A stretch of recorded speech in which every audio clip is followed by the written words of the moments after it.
कच्ची बस्ती वाले को तो मसमार कर दिया गया। यहाँ पे शहबाज शरीफ ने अगले ही दिन इसको रोक के इसमें कमेटी क्यों बनाई? अपने ही वजीर मोहसिन नकवी के खिलाफ ये क्यों गए?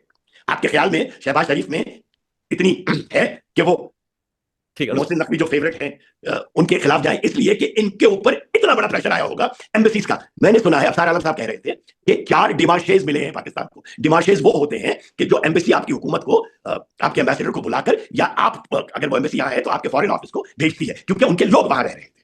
ये अफसार आलम साहब ने आज ही कोट किया है कि 4 डिमार्शेज भेजे गए हैं, और वहां इतने बड़े बड़े बड़े लोग हैं कि आधे से ज्यादा पार्लियामेंट के खरबपति जो है वहां रहते हैं, इनके पार्टी करने के अपार्टमेंट है वहां पे।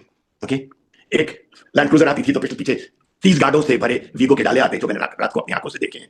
ओके, दोनों टावर्स के अंदर ये खरबपति। उसके ऊपर एक पेंट हाउस है जो बना नहीं है अभी तक, तो वहां का जो मैनेजर है वो मुझे ले गया कि साहब आइए, मैं आपको, आपका न्यूयॉर्क में पेंट हाउस था, मेरे दोस्त बता रहे थे, मैं आपको पेंट हाउस ऊपर दिखाता हूँ। लेके चलो, उस पेंट हाउस में स्विमिंग पूल भी था। ओके, बन रहा था, 10,000 स्क्वायर फीट का वो पेंट हाउस था, 2 फ्लोर्स के ऊपर, 52 करोड़ रुपए, 52 करोड़ रुपए, $2 मिलियन।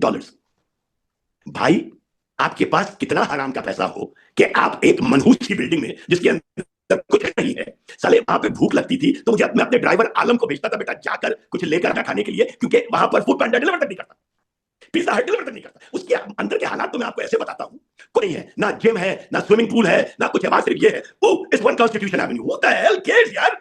आपकी इज्जत नफ्स इतनी कम होनी चाहिए, इतने गिरे हुए आपकी सोच होनी चाहिए कि आप ये समझें कि किसी बिल्डिंग से मेरा रुतबा मुंसलिक है। मतलब